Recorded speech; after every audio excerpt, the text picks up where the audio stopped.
Hi guys, Mahesh friends. AP TET కి సంబంధించి ముఖ్యమైన సమాచారం అనేది ఈ వీడియోలో మీకు అందించడం అయితే జరుగుతుంది. సో తప్పకుండా ఇటువంటి అప్డేట్స్ కోసం రెడ్ కలర్ కనిపిస్తున్న సబ్స్క్రైబ్ బటన్ ప్రెస్ చేసి ఆ పక్కన వచ్చే బెల్ బటన్ కూడా ప్రెస్ చేయండి. ఖచ్చితంగా ఈ వీడియో నచ్చితే లైక్ చేసి షేర్ చేయండి.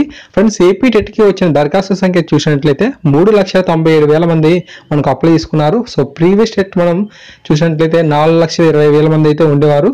సో ఇవి ఒక 20,30,000 మంది తేడాతో మళ్ళీ టెట్కి అయితే దాదాపు అదే దరఖాస్తు మనకు రావడం జరిగింది. ఏపీ టెట్కి సంబంధించి హాల్ టికెట్స్ అనేవి మనకు June 5న అఫీషియల్ వెబ్సైట్లో అయితే అందుబాటులో ఉంటాయి.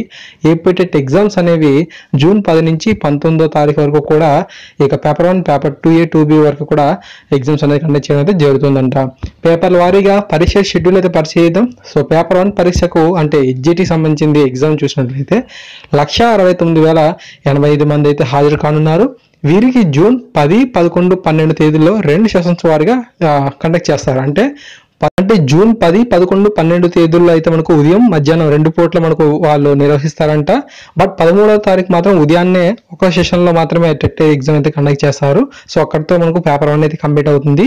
పేపర్ 2A సోషల్ స్టడీస్కి మనకు 66,063 మంది అయితే అప్లై చేసుకున్నారంట. 14వ తారీఖున 2 సెషన్స్లో, 15వ తారీఖున ఒక సెషన్లో మాత్రమే ఈ యొక్క పేపర్ 2A సోషల్ వర్క్ అయితే ఎగ్జామ్ అయితే కండక్ట్ చేస్తారంట. పేపర్ 2A మ్యాథమెటిక్స్ సైన్స్లలో 76,180 మంది అయితే అప్లై చేసుకోగా 15వ తారీఖు మధ్యాహ్నం 17న 2 సెషన్లో పరీక్ష అయితే జరుగుతుందంట.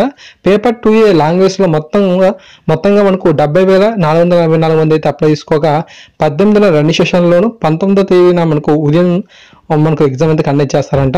పేపర్ 2B PETలకు 19న 2 సెషన్లో కూడా ఈ యొక్క ఎగ్జామ్ అయితే జరుగుతుందని చెప్పి ఇక్కడ ఇవ్వడం జరిగింది. మొత్తంగా మనకు 81 పరీక్ష కేంద్రాలు అయితే వీళ్ళైతే ఇచ్చారన్నమాట. కర్ణాటక, తెలంగాణ, తమిళనాడులో కూడా మనకు ఈ యొక్క ఎగ్జామ్ సెంటర్స్ అయితే ఉన్నాయి. సో ఓకేనా ఫ్రెండ్స్, మనకు ఈ యొక్క ఏపీ టెట్కి సంబంధించి మనం ఈ యొక్క ఎగ్జామ్ సెంటర్ని చూజ్ చేసుకునే డేట్స్ ఎప్పటివరకు అంటే ఈ నెల 25 నుంచి 29 వరకు కూడా మనకు ఉండడం అయితే జరిగింది. సో ఆల్రెడీ ఎస్టర్డే మీకు అప్డేట్ అయితే ఇచ్చాను. సో ఖచ్చితంగా మీరు అప్లై చేసుకోండి. సో ఒకవేళ కనుక మీ యొక్క జిల్లాల్లో ఆల్రెడీ మనకు లిమిట్ కనుక దాటిపోయింది అనుకోండి, వేరే జిల్లాలో అయితే మనం సెలెక్ట్ చేసుకోవాల్సి అయితే ఉంటుంది. సో ఇప్పుడు కనుక చూసినట్లయితే ఆల్రెడీ టెట్కి సంబంధించి కొన్ని మనకు సెంటర్స్ అనేది చూపించడం లేదు. మేబీ అవన్నీ కూడా ఫిల్అప్ అయిపోయాయి అనుకుంటాను. ఓకేనా, సో ఈ విధంగా మీరు చూసుకోండి. సో వీలైనంత త్వరగా మీరు వీటికి చూజ్ చేసుకుంటేనే బెటర్. ఎందుకంటే మనకు ఫిల్అప్ అయిపోయిన వెంటనే మనకు వేరే జిల్లాలో చూపిస్తారు కదా, ఖచ్చితంగా మనం ఆ యొక్క జిల్లాలకు వెళ్ళి రాసుకోవాల్సిందనమాట. ఓకేనా ఫ్రెండ్స్, ఖచ్చితంగా మరొక మంచి వీడియోతో మీ ముందుకు వచ్చేస్తాను. ఓకేనా, thanks for watching this video.